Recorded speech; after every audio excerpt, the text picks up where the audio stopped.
Hello, I'm Ningambika, Department of MA, Sayavati Institute of Technology. So today I'll be talking about the other part of the module that is individual influence on consumer behavior. So till now we learned about the perception, personality, motivation, how it will impact. In this particular module, we'll be understanding about the learning. Learning is a process that is continuously evolves, changing as a result of newly acquired knowledge, which may be gained for reading. So how they will experience the learning, how the knowledge can be improved, so that can be analyzed in the learning process. What you will see, what you will acquire knowledge, how do you behave on it from an actual experience talk about the learning. So both newly acquired knowledge and personal experience serve as a feedback to the individual and provide the basis for future behavior in similar situations. That talks about the learning. The marketing application of behavior learning theory consists of behavior learning theory and cognitive learning theory. So that talk about the classic conditioning theory and observational theory. So let us talk about the classic conditioning theory. So before getting into the classic conditioning theory, there are some concepts to be understood according to Pavlov's dog's experiment. So there are some criteria to be understood before conditioning, during conditioning, and after conditioning. So before conditioning, a dog is waiting for a food. So if someone is getting the food, the dog the ultimately starts salivating. The food is called as unconditional stimulus. Dog is doesn't know that he'll get a food, so that is unconditional stimuli.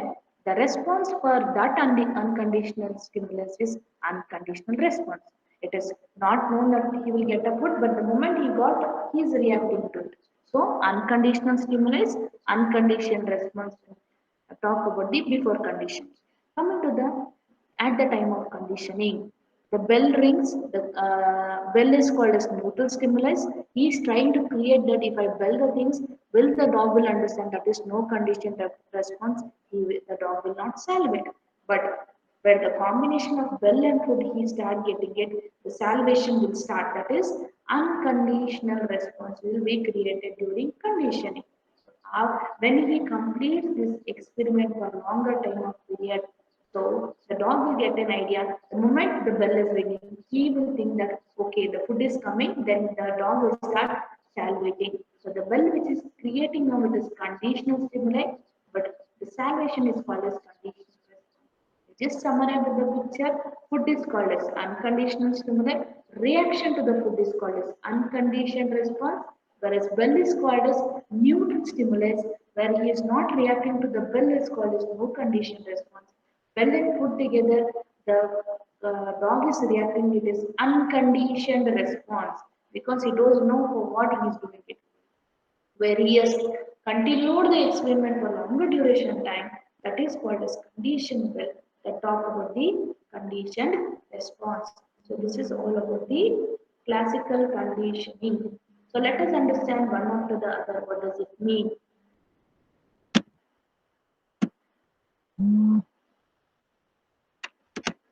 So unconditioned stimuli. So unconditional stimuli. So getting before the what is unconditional stimuli? The food was unconditional stimuli. So naturally capable of causing a response. Conditioned stimuli does not initially cause a response. Yes, that is called as conditional stimuli. We just go back to the previous. Uh, if you just go back to the previous one, conditioned stimuli is the bell. Yes, you don't know whether how the dog will react. That is, does not initially cause a response. Conditioned response, response generated by repeated pair expectation to UCS and conditioned response. So eventually through learned association repetition, the conditioned response will cause the conditional response. If you have particular condition stimuli is there, then the reaction also in that direction only. So generally dogs are always hungry and highly motivated. In his experiment, Pavlov sounded a bell and then immediately applied a meat paste to the dog. Hence, which caused them to salivate learning. So occurred when after sufficient number of repetition he does it. Right? That is what we have learned in the previous image. The dogs associated the bell sound and conditioned stimuli with the meat paste and after a number of pairings, if only for the ringing of the bell sound, the dog started salivating to the bell alone. So as they did to the meat paste, the unconditioned response to the meat paste become the conditioned response to the bell. So after making a more repetition of the more repetition of the experiment.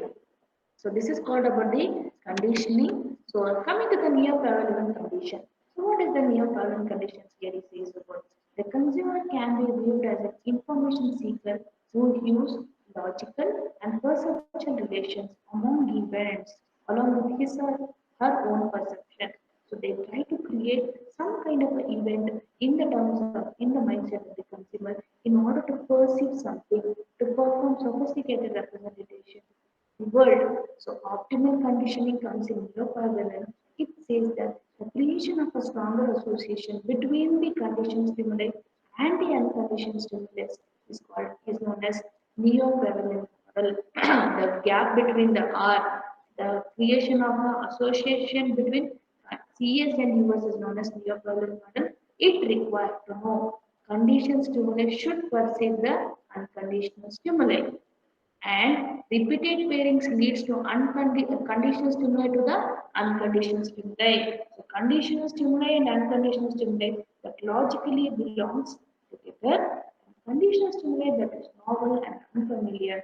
Unconditional stimuli that is symbolically silent. So this is what neo-Pavlovian conditions is about and strategic application of classical conditioning. So classical conditioning keeping Neo-Pavlovian dogs experiment, they are summarized with the strategic application that is repetition, stimulus generalization, and stimulus discrimination. So what does repetition says? Repetition talk about the increases the strength of the association between conditioned stimuli and unconditioned stimuli. So people are purchasing the product repeatedly with the longer effort of time, slow the process of forgetting. Yes, if people repeat doing it, the forgetting process will be less. And however, researchers suggest that there is a limit to the amount of repetition. So if you keep repeating the same thing for thousands of times, even you will also get bored and you will not purchase the product. Consumer. So repetition beyond of what is necessary for learning sometimes leads to over earnings and you will stop purchasing any particular product. Yes, so retention at some points an individual can become satiated with the numerous exposures.